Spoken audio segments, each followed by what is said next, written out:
সবচেয়ে বড় ইস্কন মন্দির ঘুরে দেখার। এখন জানিয়ে রাখি, ইস্কন মন্দিরে প্রবেশের জন্য জন প্রতি 50 টাকা টিকিট লাগে। যেহেতু আমি ও আমার বন্ধু গিয়েছিলাম, তাই দুটো টিকিট 100 টাকার একটা টিকিটেই করে দিয়েছে। ভেতরে যাওয়ার জন্য টিকিট পেয়ে গিয়েছি, বাস্তবার আমি যাচ্ছি। তো চলো ভেতরটাতে আমরা যাবো, 12টার সময় টাইম দিয়েছে।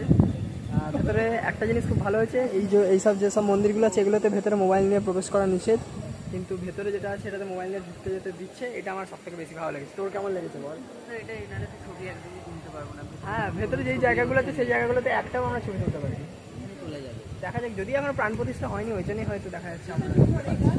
ইস্কন মন্দিরে প্রবেশের টিকিট দেওয়া শুরু হয় 10টা থেকে 12টা অবধি সকালবেলা, এবং মন্দিরে প্রবেশের জন্য 12টা থেকে ইস্কনের মন্দিরের মেন গেট খোলা হয়।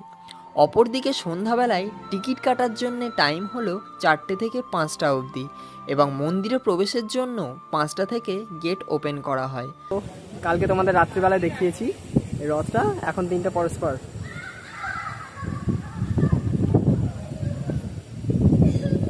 এখন ঘড়িতে মোটামুটি 12টা 15।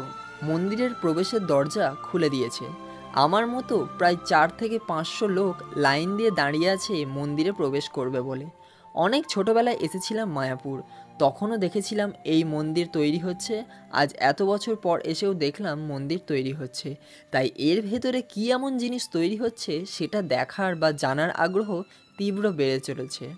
এই আগ্রহ শুধু আমার মধ্যে নয়, আমার থেকেও যারা বয়স্ক দাদু ঠাকুমারা আছে তাদের মুখেই বলতে শুনলাম, তারাও নাকি ছোটোবেলা থেকে দেখে আসছে তৈরি হচ্ছে এই মন্দির। পারিপার্শ্বিক এত কথা শুনে যখন উপরে উঠছি এই মন্দিরের কাছাকাছি, তখন আগ্রহ এবং হৃদয়স্পন্দন আরও দ্বিগুণ বেড়ে হয়ে উঠছে।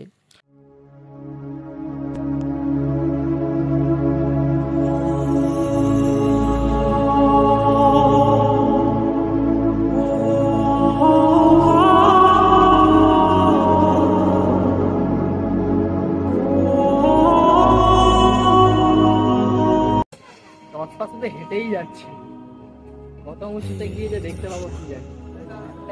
আবার যেতে পারবো, মানুষজন যাচ্ছে।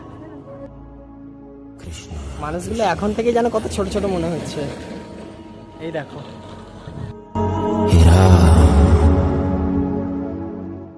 সব মানুষ যখন এক জায়গায় একত্রিত হলাম, তখন সেখানে একজন গুরুজি একটা স্পিকারে করে সেখানকার ইতিহাস জানাতে শুরু করলেন।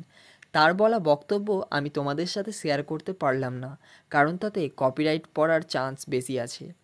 যত না বেশি আমি মুখে বলে তোমাদের সাথে শেয়ার করতে পারবো, তার চেয়ে অনেক বেশি তোমরা ভিডিওতে দেখে কল্পনা করতে পারবে আসলেই এই মন্দিরটা কতটা বড়।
সিঁড়িটা দেখালাম, এটা হচ্ছে মেন এন্ট্রান্স, মানে এইটা দিয়ে যখন ওপেনিং হয়ে যাবে তো এইটা দিয়ে মেন মানুষে প্রবেশ করবে, তারপরে এখান থেকে গিয়ে সোজা যাবে ঠাকুরটা দর্শনের জন্য।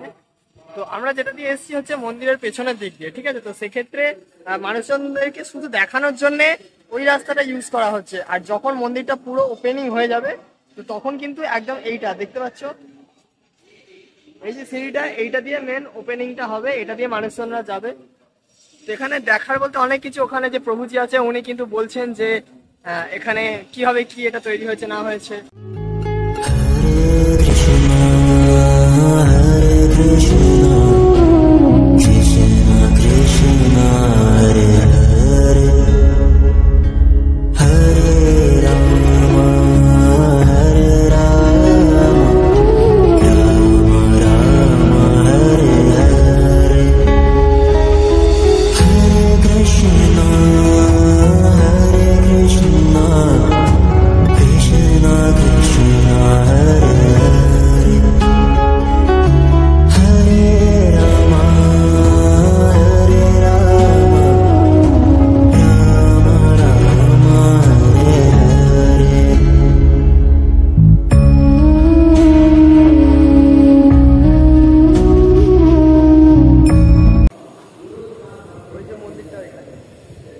যেই রাস্তা দিয়ে এসেছিলাম সেই রাস্তা দিয়ে ব্যাক করে যাচ্ছি। মোটামুটি এই মন্দিরটা আমাদের দেখা হয়ে গেছে। যতদিন না পর্যন্ত এটা কমপ্লিট হচ্ছে ততদিন দেখে মজা নেই। নিজস্ব যেটুকু ব্যক্তিগত মতামত দেওয়ার আমি দিয়ে দিলাম, কারণ 50 টাকা দিয়ে টিকিট কাটলাম, সামান্য মাত্র কিছুক্ষণের জন্য এসে এটা ঠিক পোষাচ্ছে না, এটাই হচ্ছে ব্যাপার। যাই হোক, যেমনভাবে এসেছিলাম যেই রাস্তা দিয়ে সেই রাস্তা দিয়ে আবার বেরিয়ে যাবো। এই গোটা ভিডিওটা তোমাদের কেমন লাগলো? যদি ভালো লেগে থাকে তো অবশ্যই ভিডিওটাকে লাইক শেয়ার কমেন্ট করে পাশে থেকো, যাতে এইরকম ভিডিও তোমাদের সাথে প্রতিনিয়ত ছেড়ে থাকতে পারি।